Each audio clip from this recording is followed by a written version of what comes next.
Do you need some help? Yeah. You're kind of on the wrong side of the fence.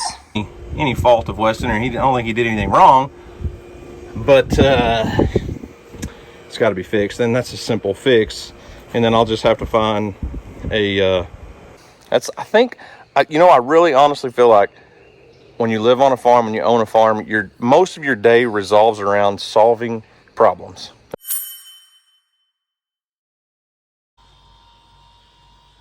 Oh, hey, today's video is sponsored by Helix Sleep. Helix Sleep sells premium mattresses that are customized to your needs and shipped to your door. I'm telling you, these things, they show up on your front door, on your doorstep, in a box, a little old box. And you bring it in your bedroom and you set it out, and when you cut that, it just goes poof, and it's mind-blowing. I never dreamed that a whole mattress could fit in a little box the way they do. But anyways, Helix Sleep has this the sleep quiz that you take, and you go through, check, if you're sleeping alone or with a partner, how you like to sleep, on your side or your back, whatever it is, and it customizes, it matches the perfect mattress to your sleep style. And it works. They partnered me and DJ, they partnered us with the Helix Midnight Luxe. And we also opted for the Glaciotex cooling cover, basically the cooling top. I'm a hot sleeper, and I don't think it's a secret. My wife is 40. You don't have to tell her I told you that. But she's kind of gets these night sweats. And by kind of, she sweats a lot in her sleep. And this cooling top that's under here, oh my goodness, it's a lifesaver. They're going to ship the mattress to your doorstep, free shipping if you're in the United States, and you're going to get a 100-night sleep trial. So you can sleep on this thing for 100 nights before you even decide if you want to keep it or not. So like I said, we've had our Helix mattress now probably close to a year. We've partnered with Helix for quite a while, but the greatest thing about this mattress that I love is with our old mattress, when I sleep on my side. Let me show you what I'm talking about. Okay, well, let's just pretend, because most guys really sleep in their hat, right? Anyways, I'm a side sleeper, so when I sleep on my side, I always get this pinch right here on our old mattress, because I'm a big dude. I'm like 230 pounds. So I would sink down in the mattress and I'd get this pinch right here, and it drove me crazy on our old mattress. That completely solved. You're also going to get a 10-year warranty and flexible finance options. So if you need to pay for it over several months or something, they've got you covered. Covered. So huge thank you to Helix Sleep for sponsoring today's video. There'll be a link in the description box, or you can go to helixsleep.com/armsfamily. Their Memorial Day sale's going on starting May 15th. You'll get 25% off your new mattress, plus 2 free pillows. It's a good deal. So if you missed the Memorial Day sale, you'll still get 20% off if you use my link. Sometimes the offers change, but it's still a good deal. Well, what's up, guys? It's Daniel from Arms Family Homestead, and I'm back over at the Mill Creek property today. Actually, right here where Weston's living. He's not here right now. It's about the time I pulled up. He had just parked the tractor and was headed to town to get some lunch and some more diesel. And he said, hey, a few minutes ago while I was mowing, the back wheel fell off the brush hog, and I can't find the pin to pin it back on. I was like, oh gosh, here we go. What's the problem? So I came over to the tractor and the brush hog, and it's just a very minor issue that I don't have the stuff I need to fix right now. Because basically all we're missing is just a big washer and a pin, so I can put the wheel back into this housing, put a washer and a cotter pin in there, and it'll be fixed. No problem at all. And then I got to looking, and I was like looking at the brush hog and the tractor, and I thought, something looks kind of wonky. Like the brush hog is way offset. It wasn't like that before. And I'm like, I wonder why it's sitting like that. I wonder if he moved it over intentionally. You can adjust it to be offset. That's not the problem. So at no fault of Weston, really, he's been brush hogging. He's been over here. He's probably put 12 to 15 hours of time on the brush hog. We'll go around and look at everything he's done lately. But the more I looked at this, I was like, something's not right. Well, so I was trying to adjust the 3-point arms. You know, you can pull the pin and adjust these, no problem. But it was like in a really bad bind. So I raised up the 3-point hitch with my little handy lever right here. Pulled that pin, and when I set this thing down, it just about broke my ankle, even in my work boots. It did not set down straight. It like completely went down wonky. And the more I got to looking, I thought, something's not right with my 3-point lift arms. Well, check this out. It looks like a linchpin fell out right there. So you can see the end of this 3-point lift arm is way back there, and it's supposed to be on that pin, just like, well, if you can see this side. And basically all that holds that on there is a pin just like this. So you drop a pin in there and pin it. I don't know, I can't say for certain why that pin fell out or what, but I don't think it was any fault of Weston, or I don't think he did anything wrong. But it's got to be fixed. And that's a simple fix. And then I'll just have to find a washer and a cotter pin to fix that. So it's always something, right? I was going to do a little work on this afternoon. And by a little work on this, I meant I was going to drive the tractor, you know, in the air-conditioned cab and do some mowing and brush hogging and stuff. When I said I was going to work on it, I didn't actually mean I was going to be working on it. But here we are. And hopefully Weston gets back from lunch soon. So, needless to say, I did not come prepared with all the proper tools, and the only Wapham tool I can find around here is a rubber mallet. I'm gonna have to disconnect the brush hog. Anyways, one thing at a time.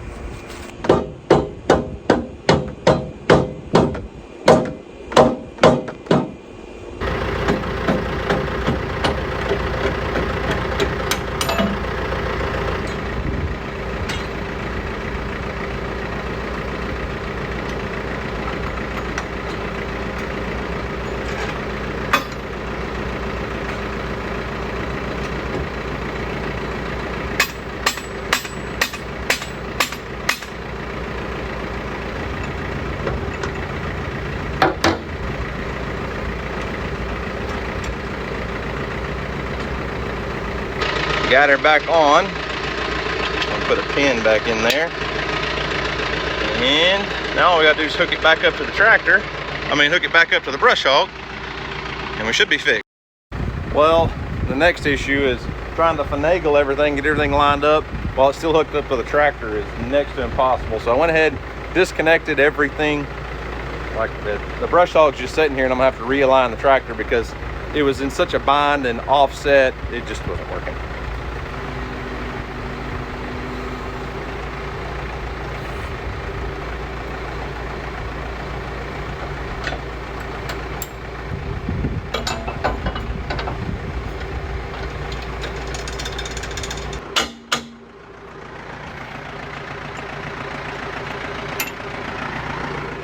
All right, everything is all back together minus the wheel. I'll probably send Weston to town when he gets back to get a big cotter pin and some washers that'll hold that back in place. That's a minor fix. This, I'm very, very glad I came over here today. Actually, it's probably a good thing this fell off, because I don't know that Weston would have noticed that as soon as I did, and it could have caused some much greater damage to the machines. So no harm, no foul, easy fixes, everything's back together. I was going to do a little bit of brush hogging while I was here today, but I guess that's not going to work. So let's go check his work and see what he's got done, see how much progress has been made here at the new place.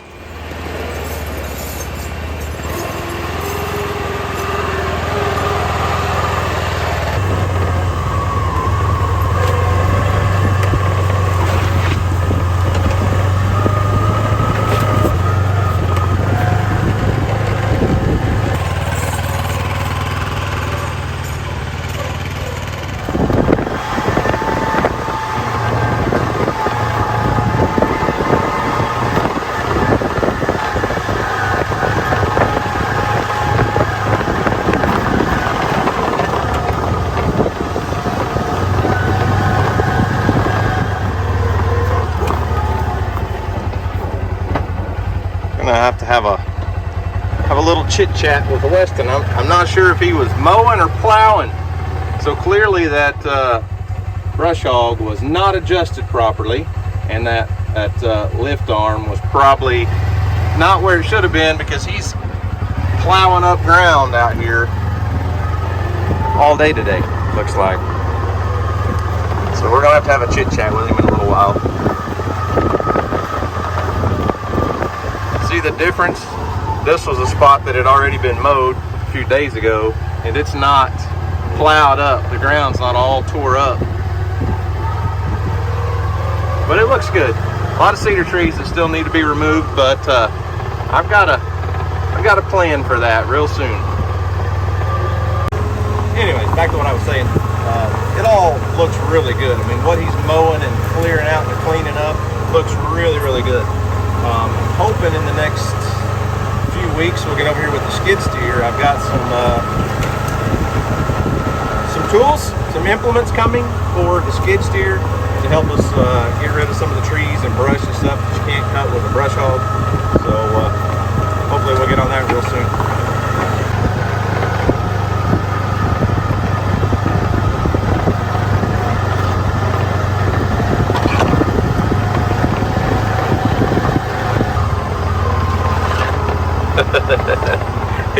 You would think a guy on a tractor with a front end loader would just push the tree out of his way instead of mowing around it. Oh goodness.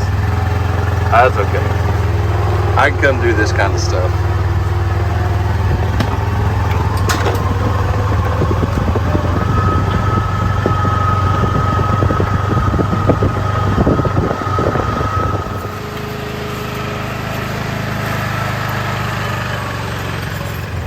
While we're here, we might as well go over and check out the pond on the original 80 and our hay fields and see how everything's growing. I mean, Oklahoma's getting a lot of rain lately. The last week or so we've had several good rains. Everything's growing at home. I'm sure it's growing over here. The pond, I'm a little concerned about.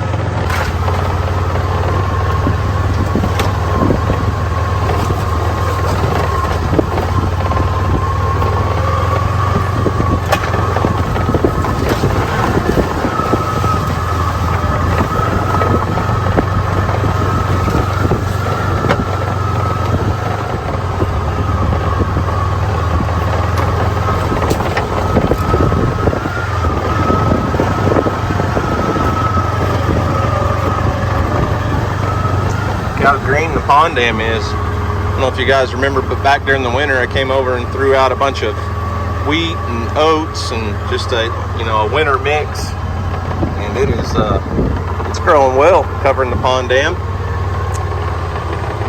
But the pond is not looking great. It looks much smaller than it did the last time I showed it to you guys. And that's basically due to our spillway pipe issues. When this pond was completely full a few weeks ago, you remember there was water all the way up around that brush pile and just water everywhere. But our spillway pipe leak issue is definitely an issue. We're going to have to address that eventually. It's only allowing the pond to stay full to the level of the pipe down there, which, there's probably, I don't know if you guys can tell, but at least 3 feet of pipe exposed. So we should be holding another 3 feet of water. And to the top of that pipe, from the top of that pipe to the deepest point in the pond was like 10 or 11 feet. So let's say now the pond's only 6 to 7 feet deep. And it is holding water, I think, just fine, other than that issue. I don't think the pond itself is leaking. There's some dog tracks over here, though. We could go ahead and start stocking this thing with minnows and bluegill and bait fish and stuff. I think I would like to eventually make this a catfish pond. And, it's even at the size it is right now, you could still hold quite a few catfish, but, I mean, it needs to be done right. So that's something we're going to have to make the time to address eventually.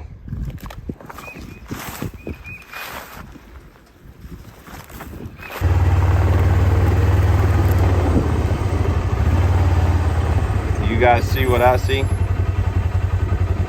That's 100% wild hog sign. I haven't seen a pig on this property on camera or anything in months since we trapped them all out. But that's definitely a pig sign, no doubt. See another chore for Weston's to-do list. With all the rain, the yard around the cabin needs to be mowed. He's got a lawnmower at the house. We'll get him over here and do it eventually.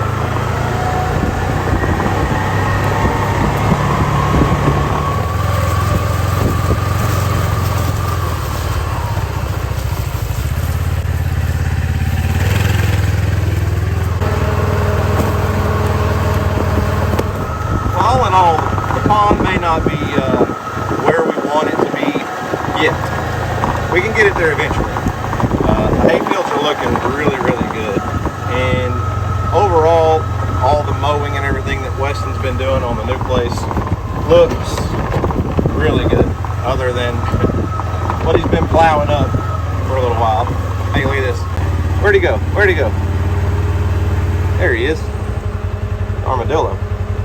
Surprises me how many people have never actually seen an armadillo. We have them around here by the groves. There's tons of armadillos. But when cameraman Ron was here, he got to see his first ever live wild armadillo. So, and I've had several people say they've never seen one.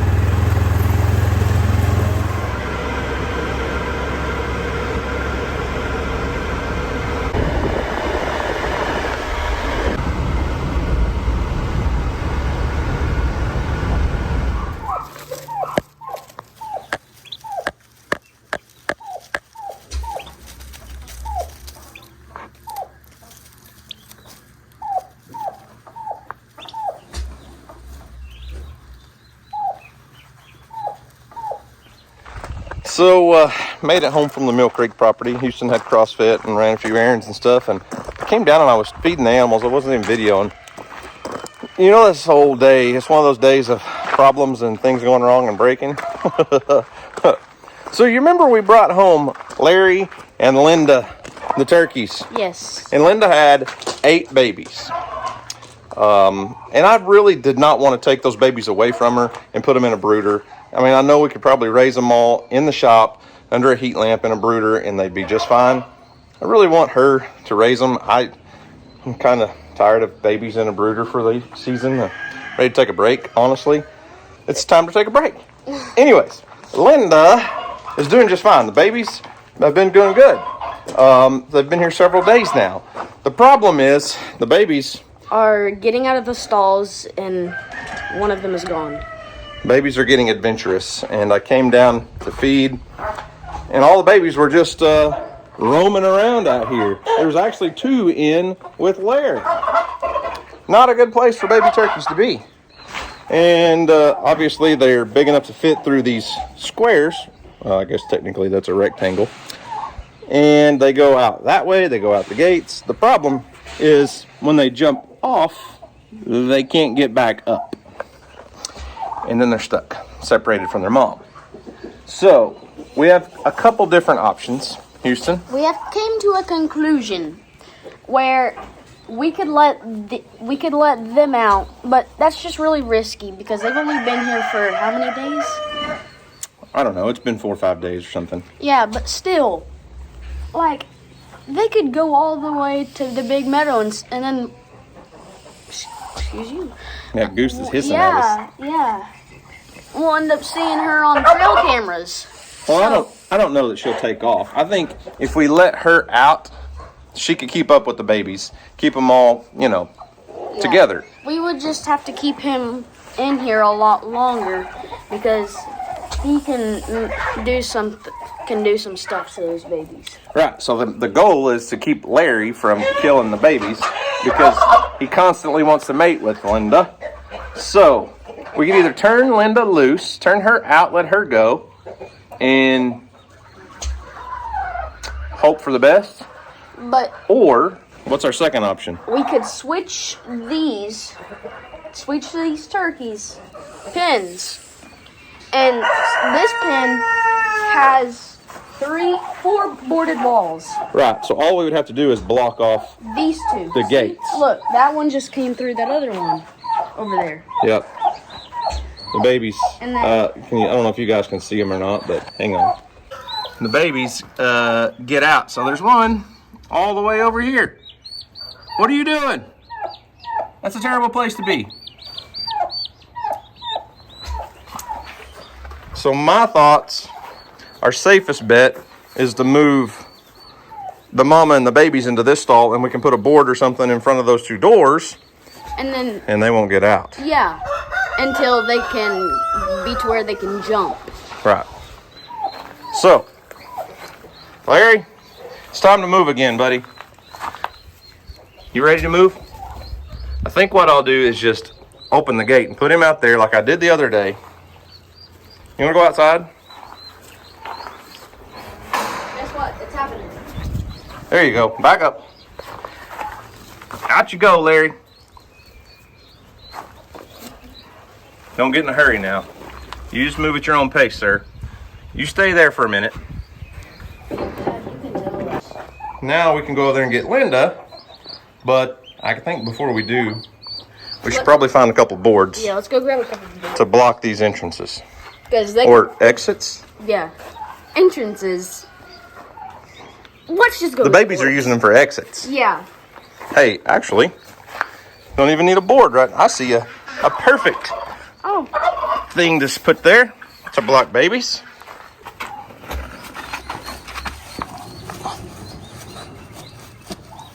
Look at there. There's one passageway blocked. Now we just need to find something to block that one.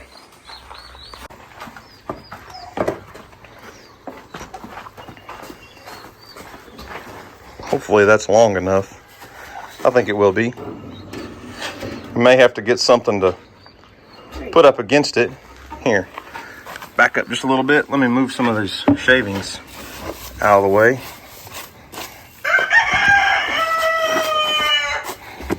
Okay. Yeah. Now we'll probably just need to set a cinder block or something there, or a big heavy rock, and then both gates are sealed off so that the babies can't get through.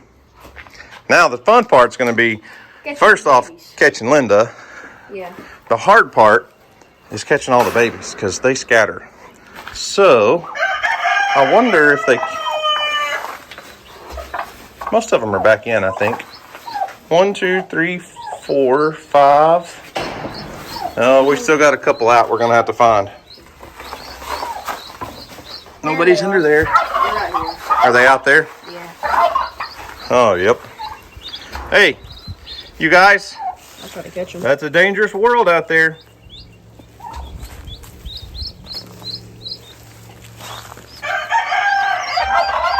Got one. Ah. See, that's the problem, is they just shoot right through the fence. Mm-hmm. And over there is not a good place for them, so. Looks like someone might have got a hold of that one. She got out. Okay, how many is that?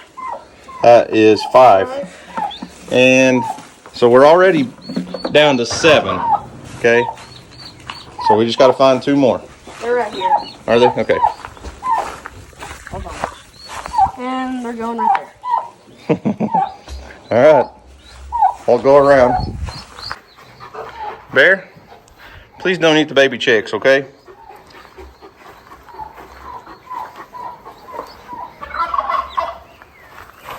Oh, gotcha. Got one. See if you can catch that one. Hey, block him. Stay over there, little chickie. That's not a chicken, Dad. I said chickie. Oh, I Like, you said chicken. It's technically a poult, a turkey poult. Do you need some help? Yeah, You're kind of on the wrong side of the fence. I kind of am.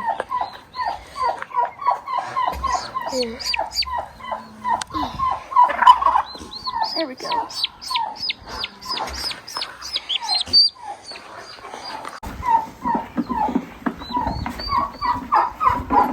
Yeah, she's upset now.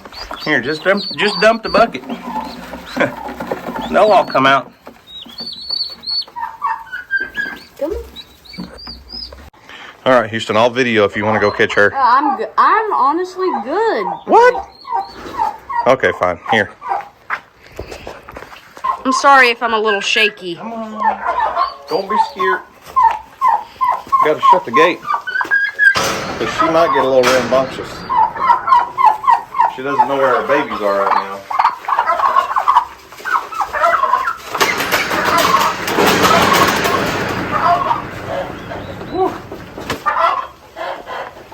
It's a good thing we trimmed her wings. Somebody turned on the fan in here. She had a nice cool breeze coming off her wings. All right, Linda. Back to your babies.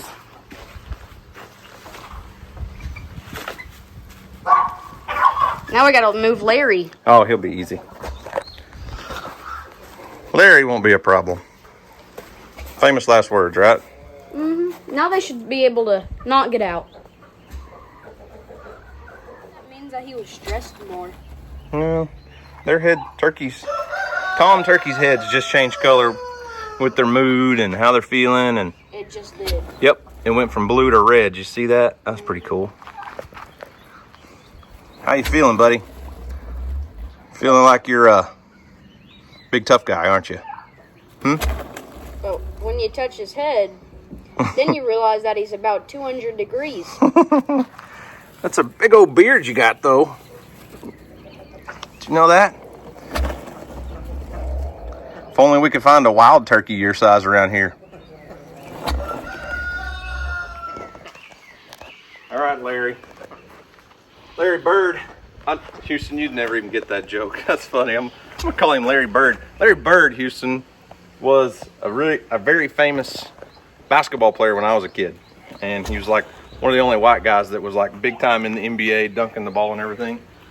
So we're gonna call him Larry Bird. We just hope he don't jump like Larry Bird. Come here, buddy. That was easy to catch. Oh yeah, he's not difficult.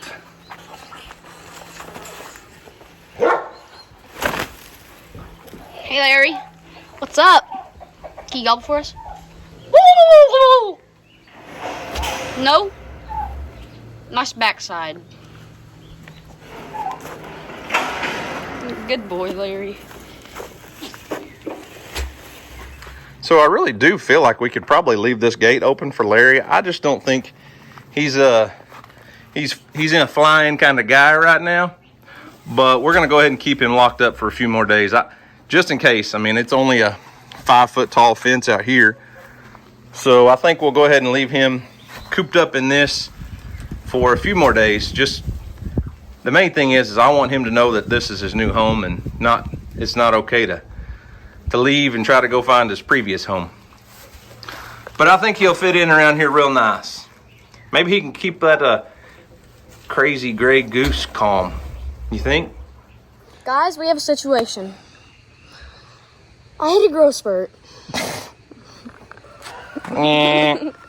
So I think hopefully we've resolved another problem. I really honestly feel like when you live on a farm and you own a farm, most of your day resolves around solving problems. There's always something that's got to be fixed. There's always a problem. There's always something, I'm not going to say going wrong, because that sounds negative, but it's like you're a professional problem solver. Going over, checking on Weston and the tractor and the brush hog and all that. That's nothing against Weston other than the fact that he was plowing dirt with a brush hog. He should have known better than that. Oh. But as far as the tractor issues, man, that just comes from inexperience, and I'm sure I was just as green as he is at one point in time. And he's learning, and it's difficult for me to give up that control, but he's got to learn. It's pure and simple. And someday he'll be in that situation too. But, come home, and then we got the situation with the turkeys, and I think we've solved that problem. So just call us the problem solvers. That's all we are right now. So I'm sweating. It was like 95 degrees in Oklahoma today with about 90% humidity because it rained for the last 3 days. And I'm sweaty. And I think we're going to cool down for a little while and go over the pond and see if we can catch some fish. Yeah. What do you think? Good idea? Yeah, let's do it. All right. Why don't you wrap this video up for me? So guys, thanks for watching. I hope you enjoyed it. And as always, we'll see you on the next video. Peace.